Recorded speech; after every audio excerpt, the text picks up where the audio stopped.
This is War Junk, the podcast, based on the TV series, produced by Northern Sky Entertainment. Roll the opening. I'm Professor David O'Keefe. And I'm history buff and filmmaker Wayne Abbott. Together, we travel the globe searching for war junk. Remnants, artifacts, anything left over on the battlefields. Some big, some small. All with a story to tell. And a mystery or two to solve along the way.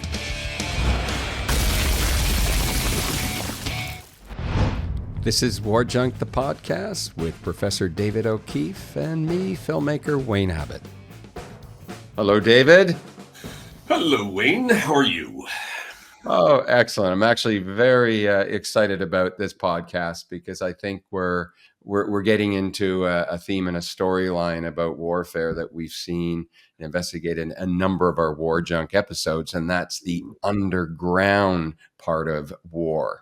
Yeah, I mean, a lot of people, when you think of World War I, you think of the iconic trench system and you think about machine guns and artillery and everything else. But what people tend to forget was the vast majority of it was underground. In other words, even being in a trench was not the safest place. You wanted to burrow down deep under the ground to get away from the shells. And so as a result, there are a lot of World War I battlefields, which people don't realize are absolutely honeycombed with tunnels. And we learned that on two different occasions, once at the Somme and another at Vimy, which we're going to talk about today. Yeah, Vimy, if anybody hasn't been to Vimy, or if you have been, you see, the one great thing about Vimy Ridge Memorial Park is the fact that you see the scars of war 100 plus years later. Because the actual battle took place between April 9th and April 12th of 1917. But the aftermath of war can still be seen on the battlefield today. When we produced War Junk Vimy Ridge, we had a number of incredible opportunities. We not only got to visit, which most guests can visit, the memorial and plus the areas where a lot of the battle took place, but we got to go into the off-limits area of Vimy Ridge. Yeah, that's one of the fun parts of doing what we were doing. We met some very interesting people, to say the least. And of course, we couldn't go down just on our own because it was far too dangerous. So we had to go with a group of experienced professionals, all retired military, from what I know, and whether it be engineers or ordnance corps. And of course, that was the Durand Group, which is still alive. I'm not sure if they're still kicking now, but they're still around. And of course, that's our first guest. Yeah, we have a special guest from the Durand Group. And I think what we'll do is we'll set it up with this short, it's like 2.5 minutes. It's from the Vimy show. And if people seen the Vimy show, if you haven't seen the Vimy show, the clip comes up. We open up War Junk Vimy Ridge by getting an opportunity to take a helicopter over the battlefield, which was spectacular. And as I mentioned earlier, you really see the scars of battle, the scars of war all these years later because they've been preserved. So we go from that and then we get into this off-limits area of Vimy Ridge where we're setting up our first expedition to go down into the tunnels that were dug prior to the battle in 1917. And it's extraordinary. And we introduce, you'll see our guest who's coming up. So why don't I run this 2.5 minute clip and then we'll introduce our special guest today and really get into the whole story of the underground war that took place during World War I, specifically at Vimy Ridge. Mm-hmm. So here we go. After exploring Vimy Ridge from the air, the War Junk team has a rare opportunity to investigate Vimy below the surface. Tunnel day. Big time. Today is our first tunnel expedition, and this is phase one of what Wayne and I plan to do over the next couple of days. Can't believe we're going to investigate the Goodman subway. Yeah, amazing, eh? To think that we're going to be walking in the same footsteps as the men who attacked Vimy Ridge 100 years ago. Hi, How are you? So, you're David? Yes, I am. That's Wayne. Wayne? Hi, Andy. The expedition leader on the first phase is Andy Hawkins, who is a former British Army demolition specialist. So we were in pretty safe hands. Okay, what we'll do is we'll go down to the head of the Goodman shaft. I'll give you a brief on the entire environment, the archaeological environment down there, and about the UXOs that are in there and all the rest of it, because it is a completely unsanitized environment. UXOs are unexploded ordnance left behind from the war. This makes the trip more challenging, but we still have a clear objective. There we are. All right, let's get set up.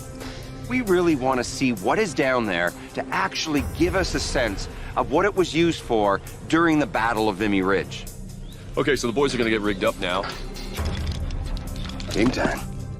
Just be mindful of your environment. Andy is part of the Durand Group, a UK-based tunneling team that has spent over 2 decades exploring the tunnels under Vimy Ridge. If at any time you feel uncomfortable, just tell me and we'll come out, take a breather, go back in. We've investigated other tunnel systems on other battlefields around the world, so we know that there's always a danger when you do go below ground. See you down there, Dave. See you in a bit. It's cool. It's really cool. I'm down. Walking into the same footsteps as the men from the Canadian Corps 100 years ago. There is no feeling like this. What we planned to do when we reached the bottom was start a reconnaissance down in the tunnel. Okay, I'm in the skinny part now, when I can see it opening up. During the battle, the Goodman subway was a full 1.2 kilometers long, enabling the fighting troops to get to the front lines underground in relative safety. The section that we are exploring today is only a few hundred meters. Much of the rest has collapsed over time.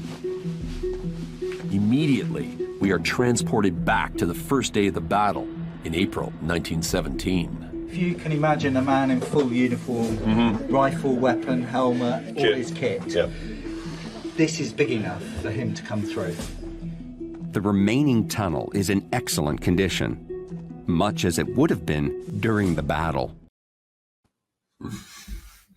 What an extraordinary opportunity we had to do that. Oh man, it brings back chills just watching that again. Oh, I So think go ahead. just going underground like that, the way we did, there's something so special about that. Of all the stuff we've ever done on War Junk, the 2 times we went underground, they're memories that continue, that I continue to have, and they're all incredible memories over the years. Yeah. There's just something about it.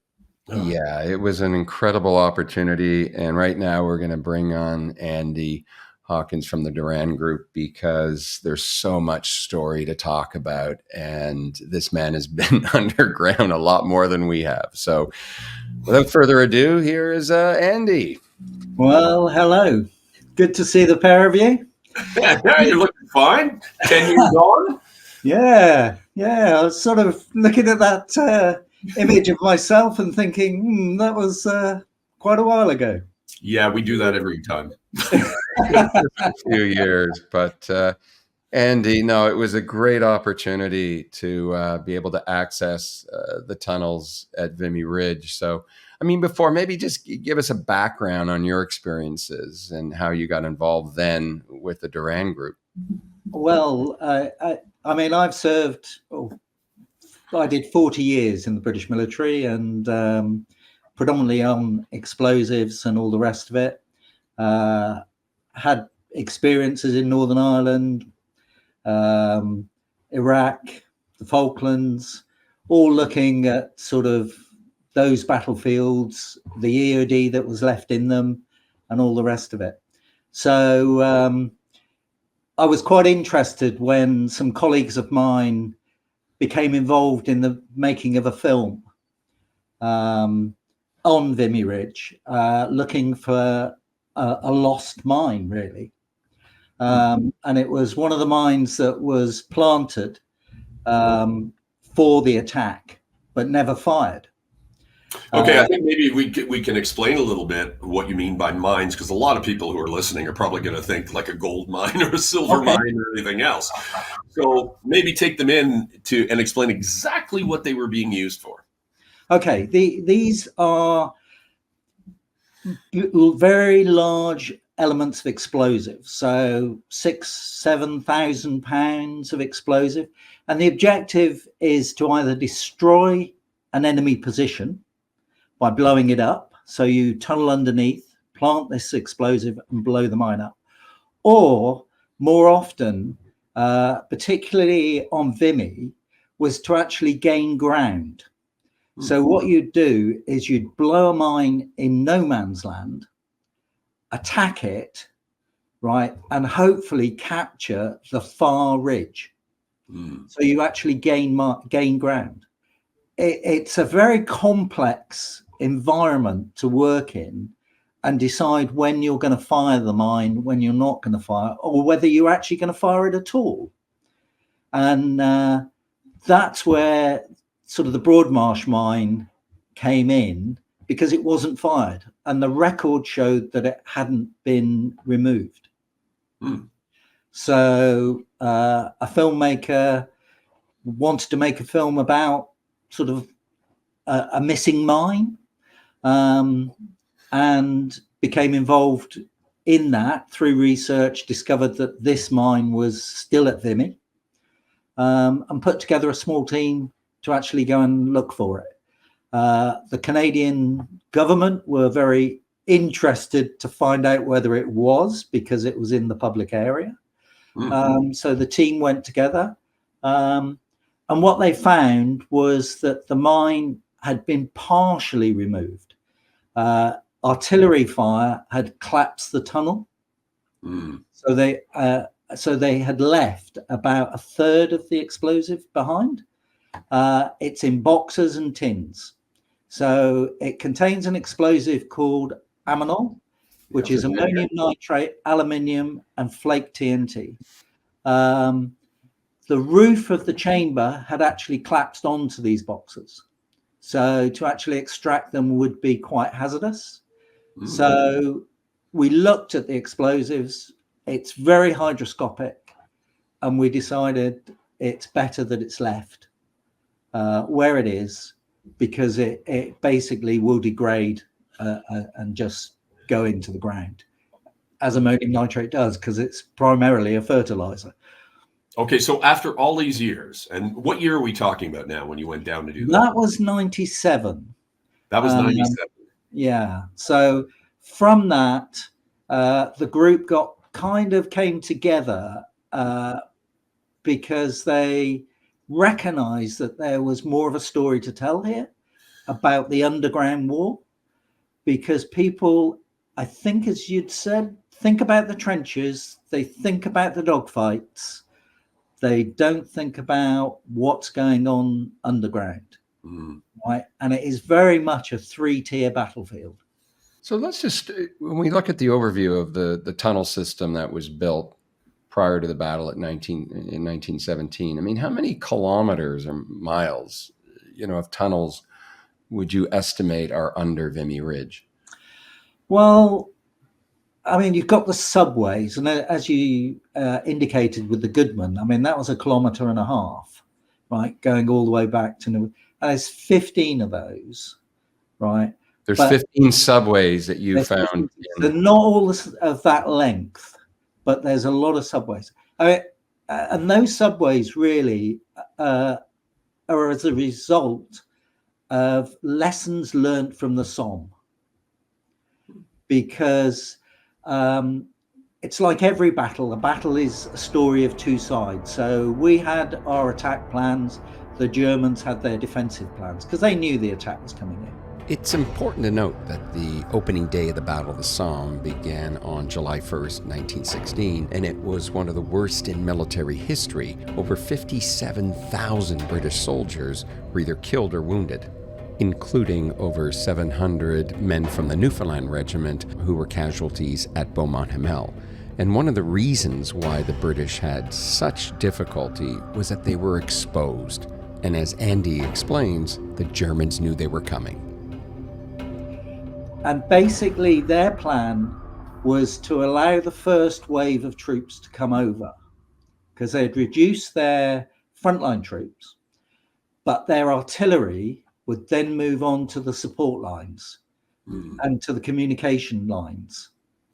right? So they would stop the second wave and third wave from coming forward into the trenches, right? And they were going to rely on counterattacks then to take back the ground, which is what they did.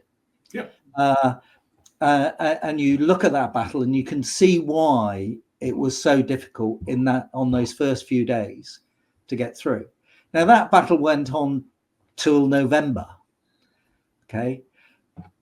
But people started saying, how do we protect our troops going forward, right? So when sort of predominantly the Battle of Arras, which is what Vimy Ridge is part of, comes in, you see a lot of underground digging into the tunnels under there.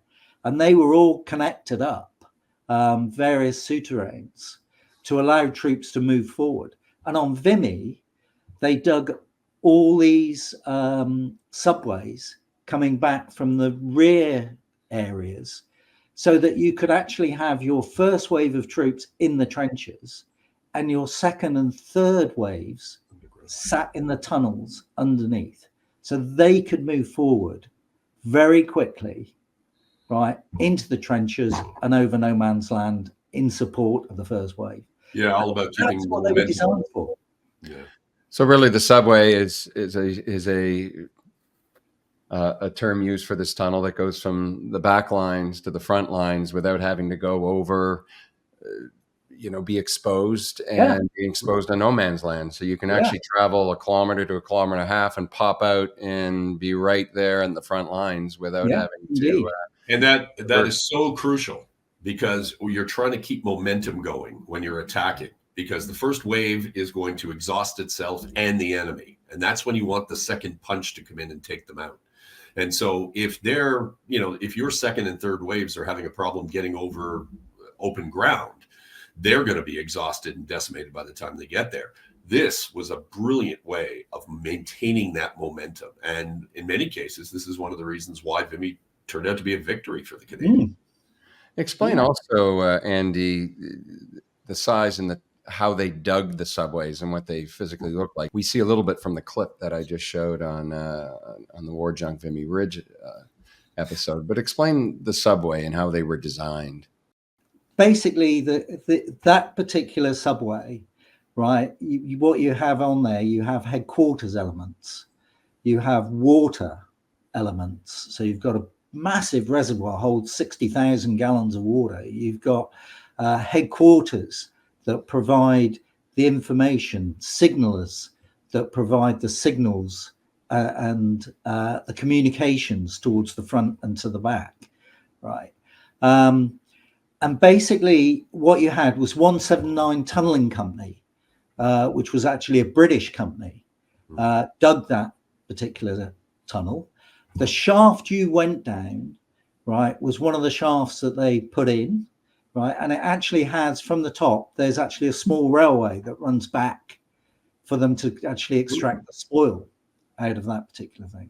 Ahead of where we were, right, there are mortar pits, okay, which go up to the surface. So there are dugouts, go to the surface into mortar pits. So they provide close mortar fire onto the enemy positions.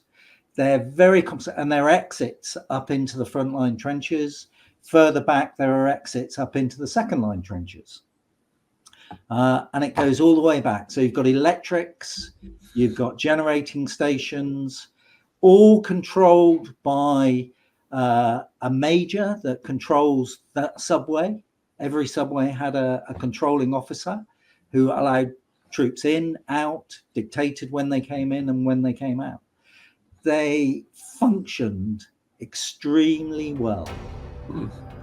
The subways were incredible. Dug about 10 meters, 30 feet underground, they were not only a safe way to move soldiers to the front lines, but they were like an underground fort, an amazing feat of engineering.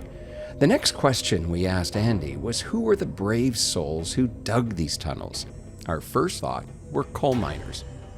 But they actually kind of pulled a lot of the coal miners back because coal was critical to the war effort. I mean, if you think about it, in 1914, 15, everything ran on coal. It was the one commodity that you needed. And, you know, all across the central belt of the UK were coalfields. So if they're not pulling out the coal miners because they're so essential to the industry and the war effort, then who's doing the digging and how are they getting their expertise? Well, it's kind of interesting. People start being trained up. So you're all engineers, you're sappers, right? Who, I mean, effectively were miners in a sense on the surface. So they're digging the trenches and all the rest of it, right? You start training them. So slowly, and they did pull in, of course, the mineral guys, so the tin miners and that like. So you always had this bit of competition between people that were sort of in charge of coal mines and guys that were in charge of mineral mines and diamond mines and gold mines and all those sort of stuff. So they're always in competition with each other. But a lot of these guys were brought in and trained on the battlefield. To do it. But what kind of conditions did they work and live in, I guess? Because it's as we mentioned, it's kilometers, miles of these tunnels, and that's just under Vimy. Doesn't include all the other battlefields that you find this underground warfare. A lot of it, in terms of how much they could make, they could generally on a shift do anything up to 10 meters. So, you know, they're really working. If they've got the freedom to actually hack away quite quickly, the chalk is quite soft. And what they have is they have work parties from the infantry who are moving this stuff out of the system. It's when you start coming into contact or getting close to the front lines, that's when you've got to start being careful. Because I guess the enemy gets a vote in this too, right? Yeah, they do. And of course, they're doing the same thing to you. Yes, exactly. Why don't we play a video? Because the subways, I think we've touched on. I mean, they're large. Soldiers can run through them standing up with all their equipment. But there's another type of tunnel that we explored called the fighting tunnel. And I'll show a clip from the show where we set it up.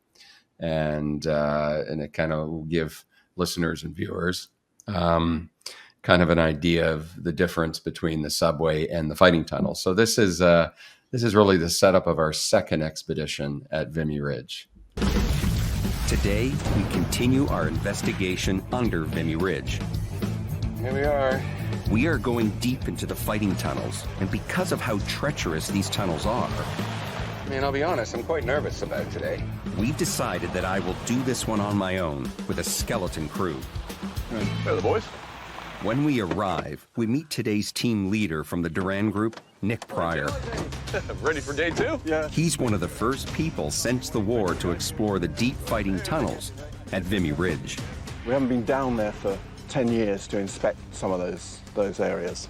We need to go down to see if conditions have changed. Our objective today is to follow the Durand Group down into one of the deepest systems under Vimy Ridge. It's called the Laffoley system. Our route will take us through the Goodman subway to the Laffoley tunnel system, then across to the Grange subway, over 1 kilometer underground. And along the way, a very important and risky mission.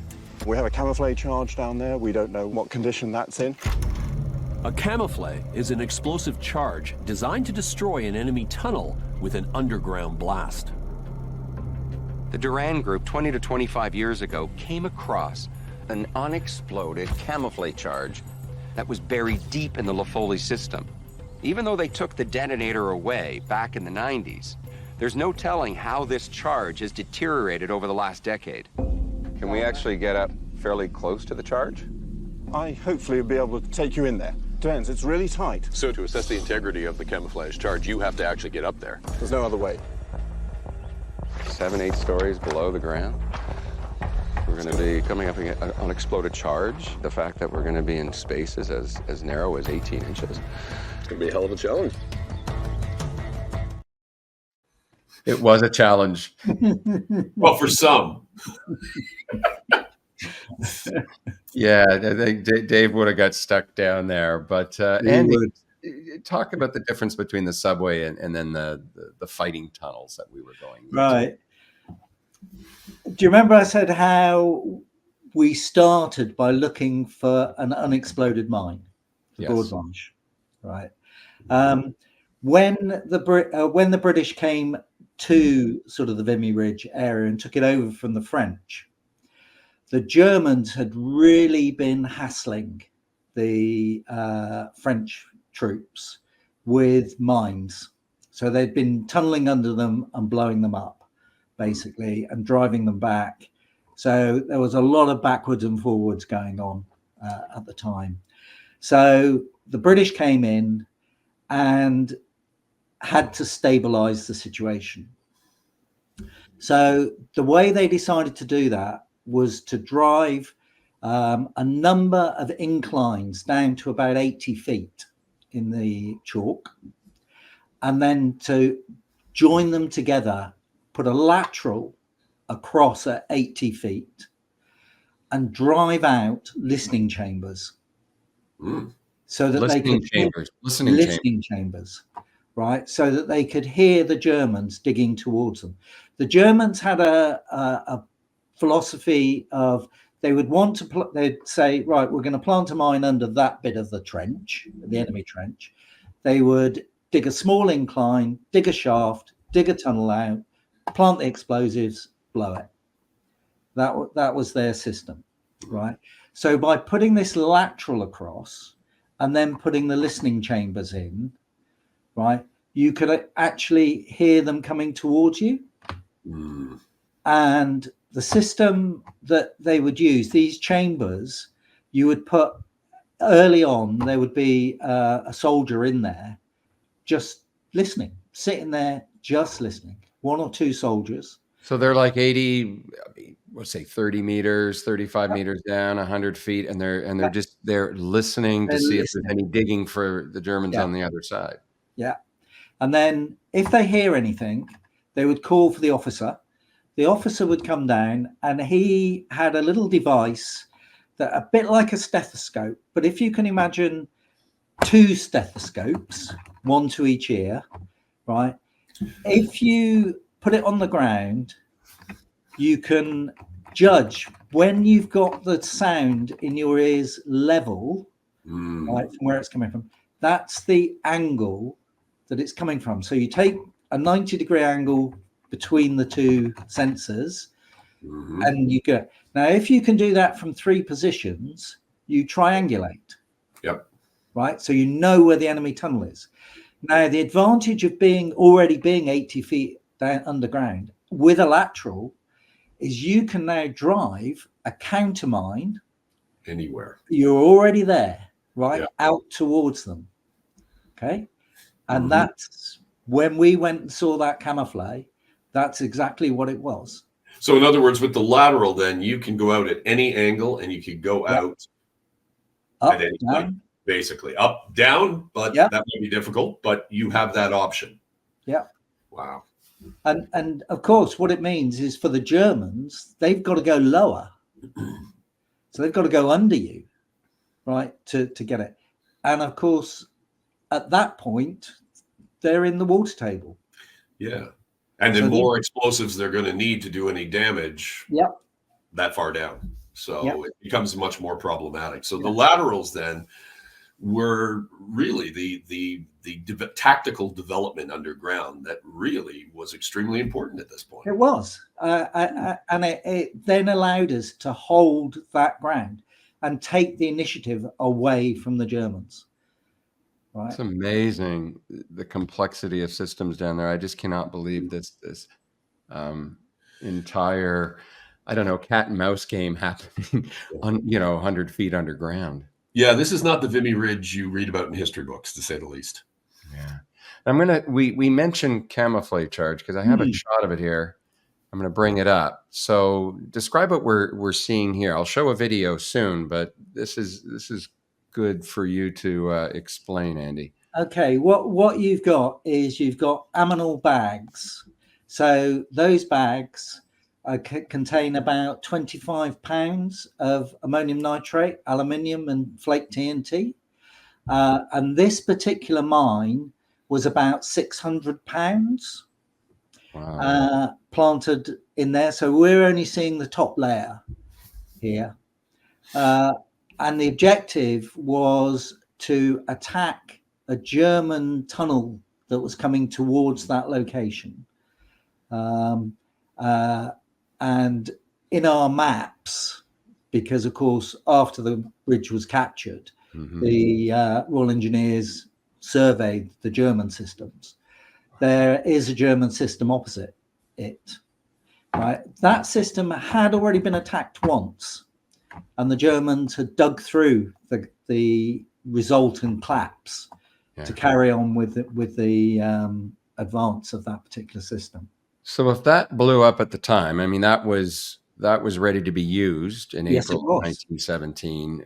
What's the kind of damage? What would have been the result if they actually did detonate that? Within, it wouldn't break the surface. Okay, so it's not designed to break the surface. What it's looking for is a shock wave. Okay, so the shock wave goes through the chalk, and when it hits the change between the chalk and the air, right, what you get is you get reflection. So the shockwave reflects.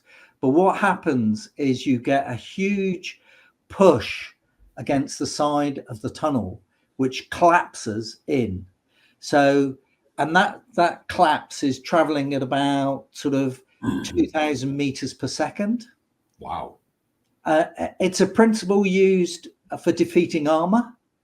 Put a blob of explosive on one side of a tank, blow it, and effectively a big scab comes off on the inside of the tank, whirling around a rapid rate of knots.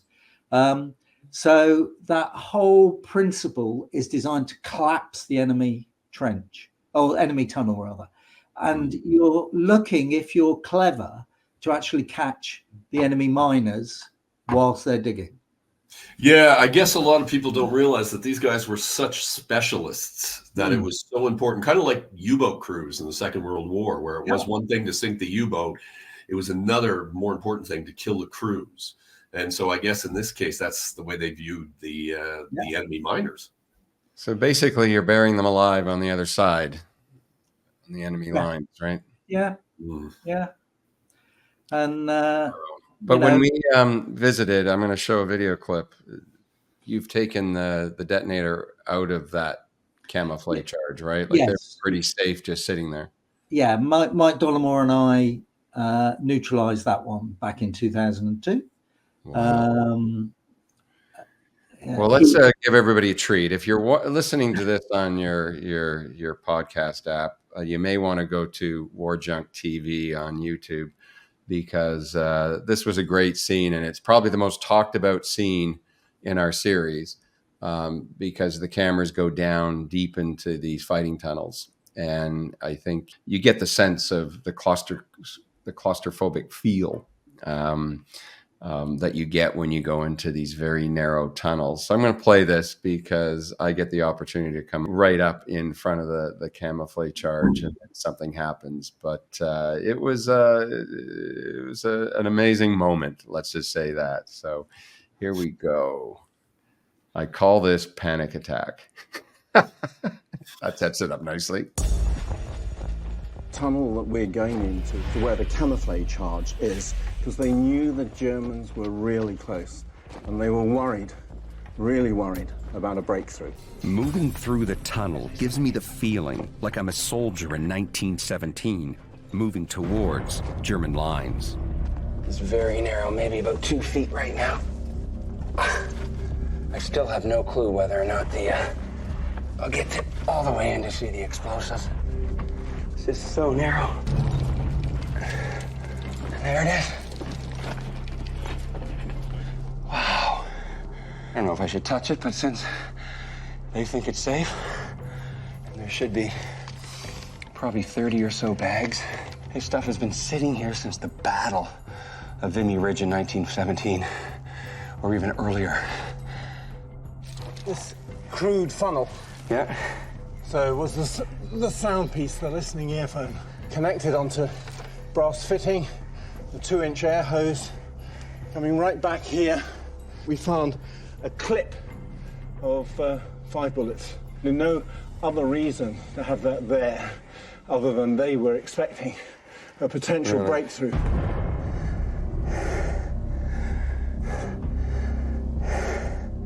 Then something happened. This little tunnel started to kind of wear on me. The air was very thin, it got very warm, and that's when I knew. It's okay. That I had to get out of that tunnel.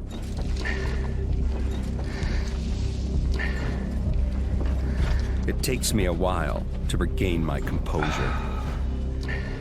It was tough. That little cubbyhole was so tight and so small. I just had a panic attack. I don't know how these guys did it during the war, to be down here all of this time in those tight, confined spaces.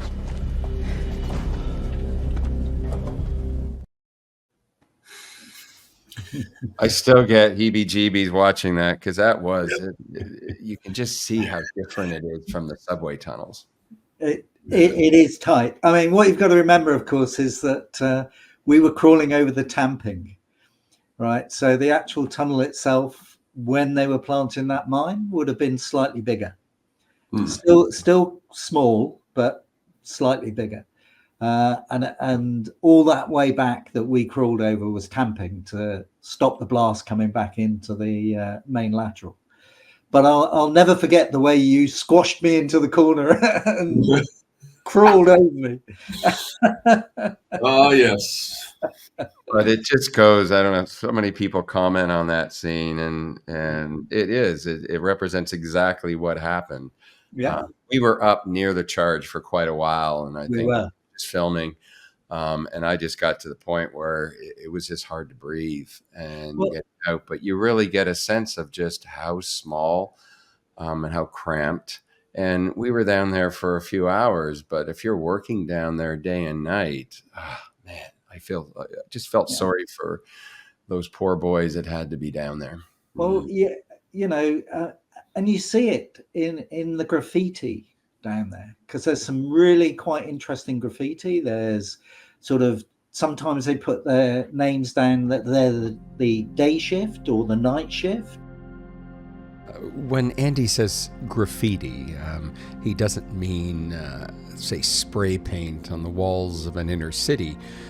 What he means is on the tunnel walls, you see names, service numbers, etchings, and sometimes art done by the soldiers that can be quite beautiful, and at times quite unusual.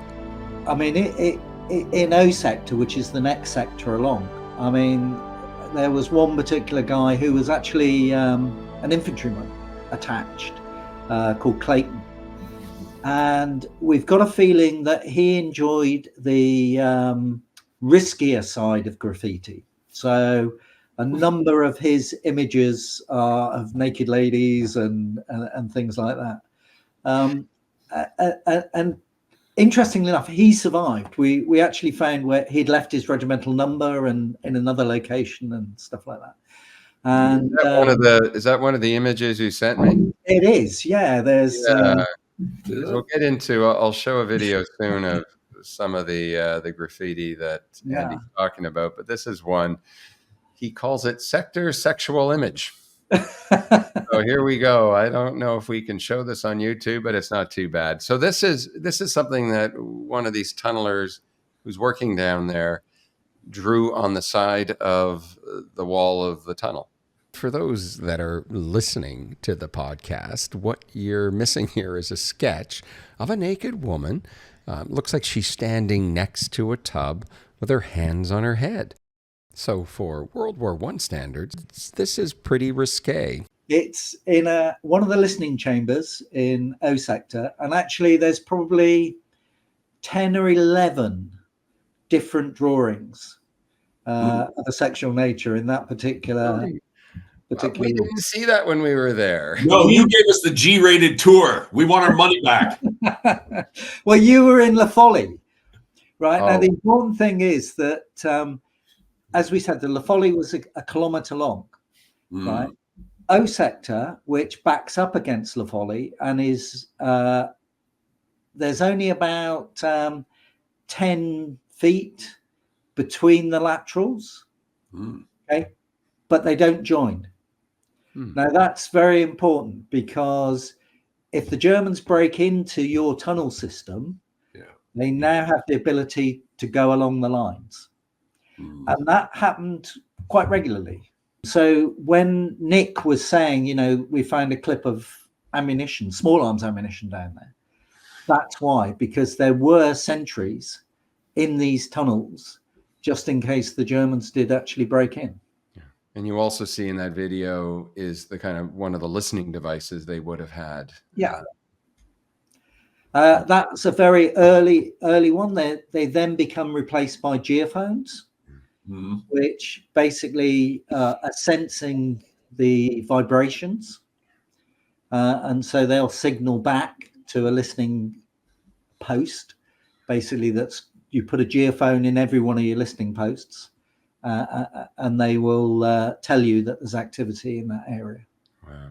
No, it's amazing, because, you know, War Junk is all based on telling this story of war by what's been left behind. And I mean, this is getting the opportunity to go deep down into the tunnels at Vimy, both the subway and the fighting tunnels.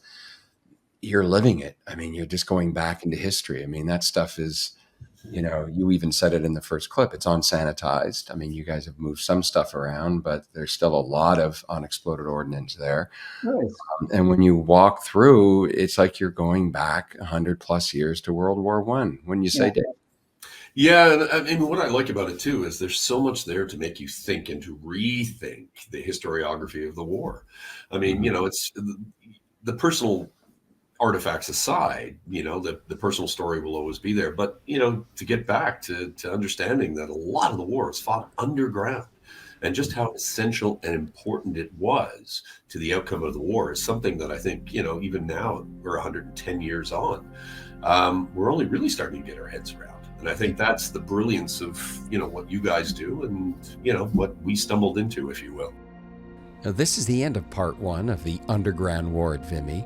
Our conversation with Andy Hawkins will continue next episode, when we focus our talk more on the personal artifacts, most notably the graffiti, the names and signatures that can be found on the walls of the tunnels at Vimy Ridge. Andy will also talk about 2 German bodies they found at Vimy, plus another unique location near the battlefield called Maison Blanche, an old underground quarry where soldiers were billeted before and after the battle at Vimy Ridge, and they too left their mark. This has been War Junk, the podcast, with Professor David O'Keefe and me, filmmaker Wayne Abbott, and special guest Andy Hawkins from the Durand Group. You can write us at warjunkpodcast@gmail.com, and you can watch the podcast on War Junk TV on YouTube and listen to it on all major podcast apps. This has been a Northern Sky Entertainment production.